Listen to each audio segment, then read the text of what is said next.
Welcome to a brand new episode of CNB here on the NDTV network. I am Siddharth Pattankar and we're coming to you this week from the annual New York International Auto Show. So I'm starting off all American, as you can see, with the Lincoln brand. It is a brand new SUV that's making its debut here for Lincoln.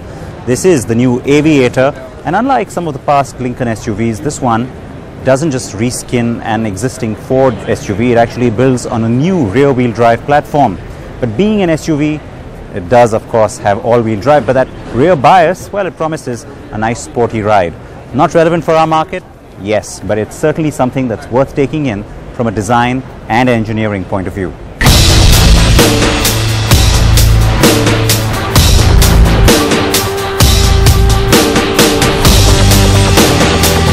The 2018 New York International Auto Show has been a busy affair, with plenty of significant debuts and the show itself gaining prominence.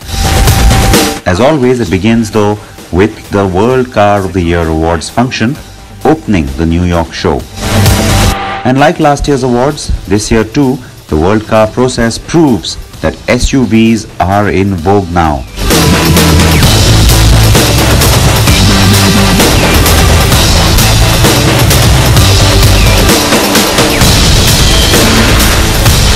We begin with a look at the finalists for the World Luxury Car, the Audi A8, Porsche Cayenne and Porsche Panamera.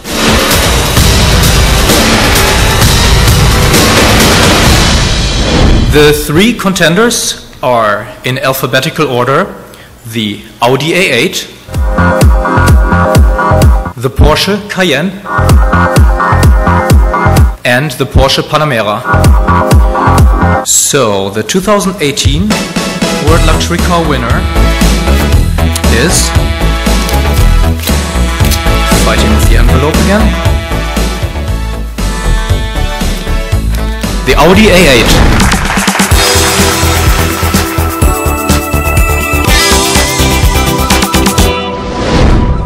With a new generation of a product, you always go up in terms of technology and performance, and even in terms of ride comfort and handling. Well, with the new Audi A8, the German brand certainly exemplifies that, and it was no surprise really for anyone seeing the Audi A8 driving away with the World Car Luxury Car of the Year award. We are very humbled and privileged to be recognized here in this esteemed community. And now for the seventh time, we are humbled and privileged to stand up here, but it is for the first time that we are recognized for the Luxury Award. Next, on to some hair-raising performance. The final three had the Bmw M5 take on the Honda Civic Type R and the Lexus LC500. Finalists in the 2018 World Performance Car category are the BMW M5, the Honda Civic Type R, and the Lexus LC500. I have the winner right in this envelope. The winner of the World Performance Car category is... it's the BMW M5.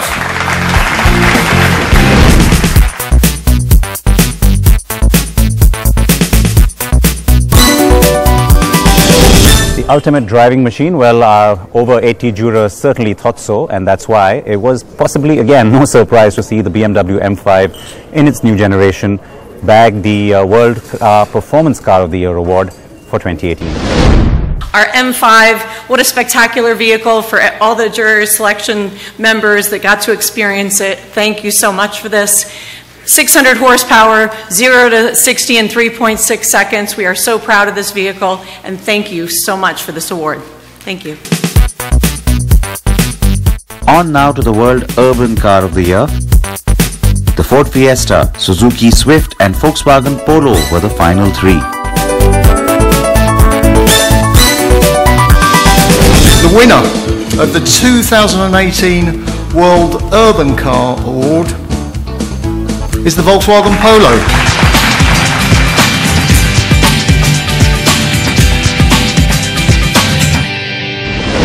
It's a huge leap forward for Volkswagen. The Polo has been sold worldwide 17.5 million times to satisfied customers, and it's a true hallmark of the brand. Yeah, thank you very much, and we are really proud. Thanks a lot.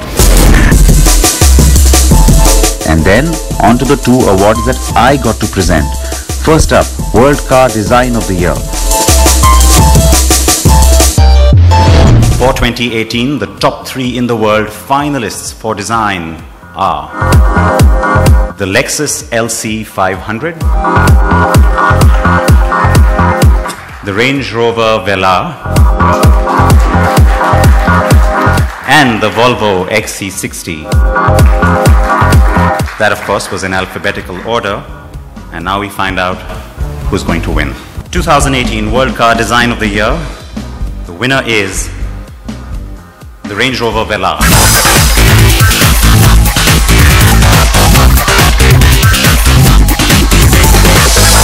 So, ladies and gentlemen, it's really an honor for us, an unbelievable honor, and therefore I, first of all, on behalf of Jaguar Land Rover and all my team, I would like to say thank you to all the assessors who really were convinced by this unbelievable product substance of the new Range Rover Velar. All right, so 3 gorgeous cars and 1 gorgeous winner. Many congratulations to Jaguar Land Rover for kicking things off with that first one. It is now my privilege to also announce the winner in the World Green Car category. And now we've had 12 winners across brands here. BMW has bagged it thrice. Honda, Mercedes-Benz and Toyota have each won the award 2 times. In fact, Toyota winning back-to-back the last 2 years. The top 3 in the world finalists for the green car category are the Bmw 530e i-Performance, the Chrysler Pacifica Hybrid, and the Nissan Leaf, again in alphabetical order that. And the 2018 World Green Car is the Nissan Leaf.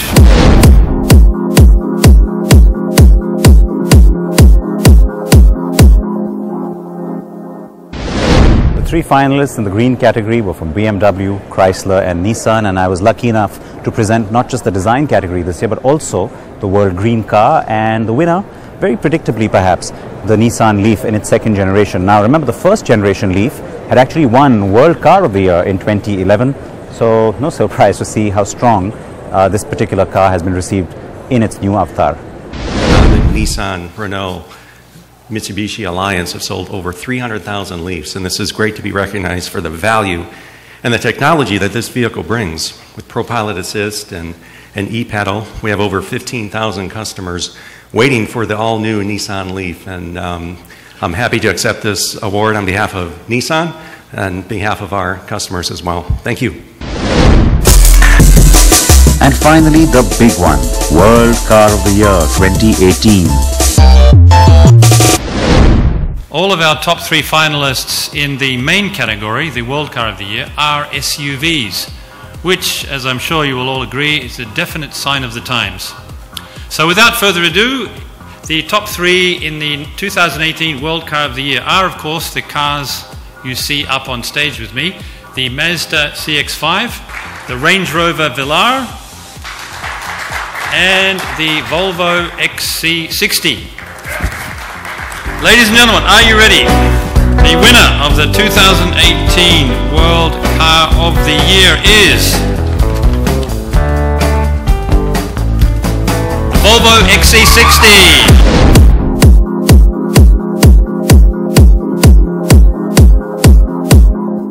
You know what is sticking out? First of all, it's a beautiful design. It's Volvo.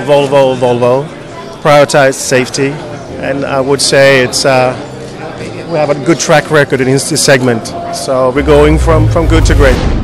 So as is tradition, all 3 finalists up on stage for the big prize. The Mazda dressed in traditional red. You always see this nice striking shade of red on the Mazdas at most show floors.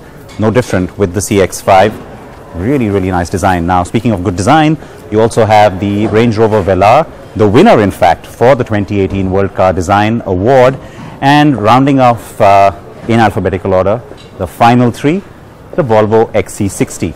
Now, Volvo has been getting so much attention for this car, just like Range Rover has for the Velar, in so many world markets. In fact, it's also been sweeping up a lot of awards in many markets. So, no surprise then, the World Car of the Year 2018 is the Volvo XC60. Volvo's Geneva Stunner, the V60 and the compact XC40 were also getting plenty of attention at the Volvo Pavilion, besides the new World Car of the Year, of course. The other award winners were also proudly showing off their newly acquired silverware. The Range Rover Velar makes it 2 years in a row for JLR in the design category, also strengthening the status as the company with the most design wins. The Velar joins the F-Pace, F-Type and Evoque as previous winners. Of course, JLR also has North America debuts for Geneva's Range Rover SV Coupe and the electric Jaguar I-Pace, but a global debut for this hot SUV.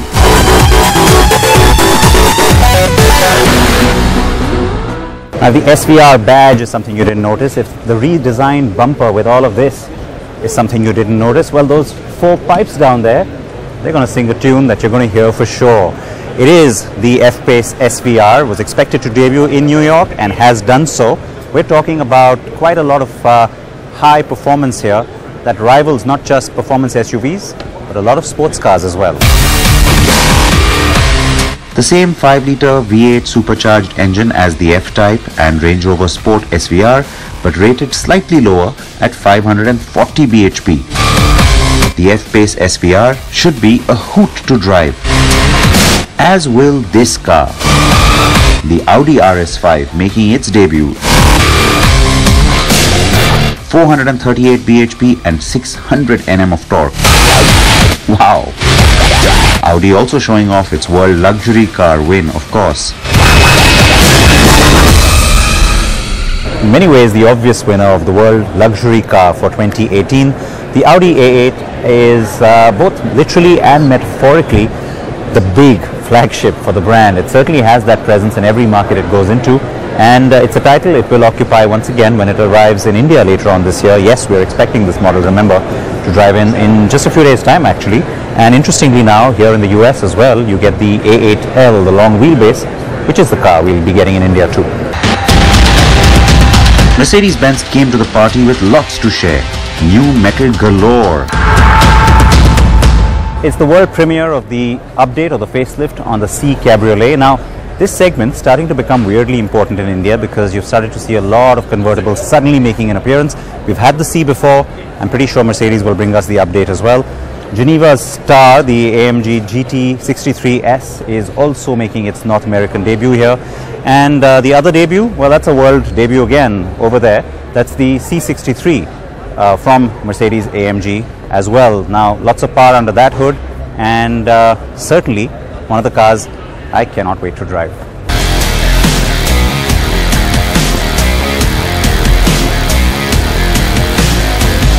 That new AMG C63 still has the twin-turbo V8 in 2 output tunes, but a new 9-speed AMG Speedshift MCT. BMW is also showing off its win for the M5, which is now World Performance Car of the Year. Cadillac is showing us its new CT6 V Sport, 550 horses, 4.2-litre V8, a new engine from Caddy by the way, and made it to a new 10-speed transmission. Whoa! Honda has brought its new generation Insight Hybrids production model to New York and the updated Accord Hybrid, while Lexus continues to turn heads with its structural blue paintwork on the sexy LC500. The UX compact crossover from Geneva also premieres in America here. Parent company Toyota's new Corolla hatchback is getting much attention. And if you think that's ideal for us, well, what about this? A lot of the American media is calling this the biggest debut in New York. It is the new 5th generation of Toyota's RAV4 SUV. It's got more angular, sexier, bigger, more muscular than before. And for years I've been saying it is the ideal model for Toyota to be bringing to us. Still nothing on the horizon on that front, but get this, here in the US, certainly very important, because just last year alone, Toyota sold over 400,000 of these. Well, not these, because this is the new generation, but the RAV4, certainly very important for the American market.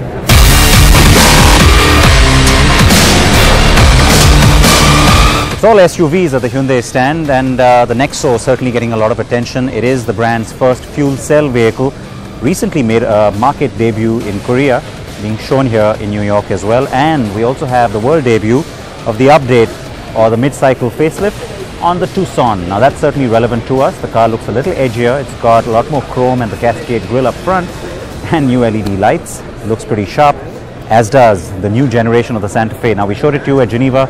That's a North America debut for that, and the electric Kona as well.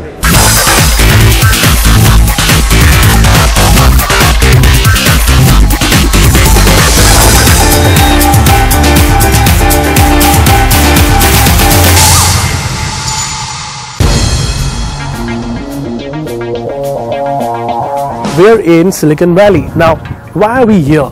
This is the tech capital of the world, but you would hardly expect an automaker to be in this sort of neighborhood. Well, that difference between automotive manufacturing and technology and development and cars as we know it and technology as we know it, that line's diminishing really quickly. Now, we're at one of these new age automakers. It's called Byton. They've announced an SUV earlier this year at the CES show in Vegas, and we're at their headquarters in Santa Clara in California to check out that new SUV a little more up close and personal. And this is the kind of stuff that really, as an automotive journalist, excites the daylights out of me.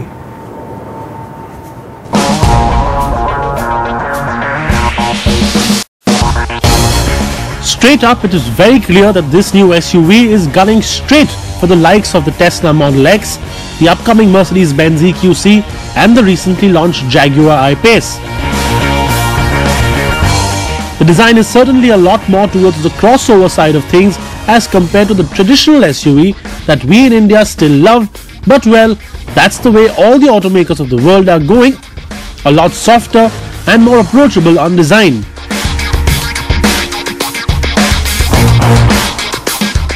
This of course is still a concept, so it does get a lot of those futuristic styling elements like the LED headlamps or the LED tail lamps and those massive wheels.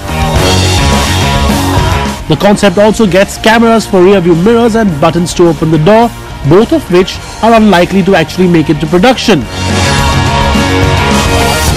That said, it is in essence quite a handsome looking car, and if you are wondering why it does look familiar, especially around that C-pillar, it is because there are some BMW traits present here. Why? Well, that is because the CEO of Byton, Dr. Carsten Breitfeld, was in charge of the BMW i8 project and the Vice President and Head of Strategy for BMW Group before he joined Byton. Some pretty formidable leadership then. Now the Byton concept is very cool. It looks really cool as we've just showcased the outside. This is still a concept SUV. 85% of this will make it to production though. And the big thing in the interior of course is that awesome massive display in the front. And when I asked if that would make it to production, I did get an emphatic and absolute yes. So that's definitely a future of mobility. Now this part of the screen does stay constant, and it does offer more driver focused feedback, more driver focused information. All of that though is customizable. It doesn't have it, or it will not in the future have something like an Apple CarPlay, Android Auto, etc., because it would actually take away from this whole clean interface. What it does have is their own personal UI, which will offer a lot more customization, and it will sync to whatever device you have wirelessly. So if it's a smartwatch, smartphone, it just syncs to it without any need to do anything. It automatically detects a new smartphone in, and it syncs. Also, you have a whole bunch of other information. So for example, you got cameras everywhere, you got swipe, you got a whole bunch of connectivity options that connect you to the car, and this big screen is just so cool, so impressive. If this is the future of mobility, definitely sign me up for it. Now, in terms of range, in terms of the way the car launches, 2019 is when they see a market launch, maybe in China. Soon after that is a 2020 model year launch in the United States, if everything goes to plan, and soon after that a market launch in Europe too. This does offer two variants as of now. It will be a low range variant, which will be a starter at about $45,000. The price has already been announced, and there will be a slightly more expensive variant at about $50,000-ish. Now, 325 miles of range is more than enough for anybody, and in fact, when you're talking about US statistics, the average 90% of the average travel in the US daily is about 30 to 35 miles. So that kind of a range is enough for anybody's weekly commute, and that's exactly what they're targeting here.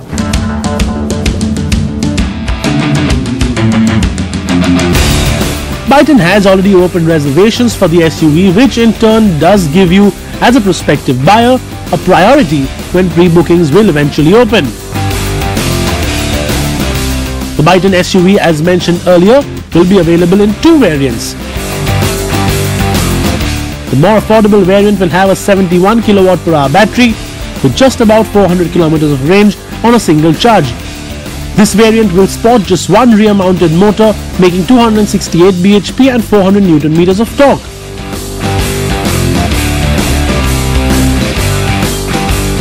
The more expensive version will pack a more powerful battery pack, making 91 kilowatts per hour, and will have two motors, giving the SUV all-wheel drive.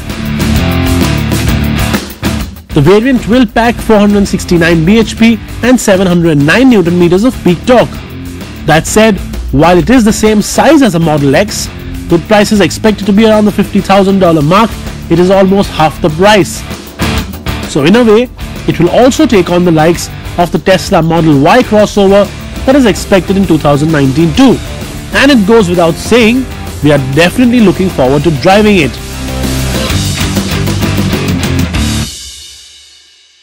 Now, I started the program today All-American, and it certainly is going to be the way I'm ending things as well. It does not get more All-American than a huge pickup truck. Now, there's nothing new about this one, but certainly gets your attention just the same, doesn't it? You got to react to the New York Auto Show and our special segment also on electric cars that you had on the program today.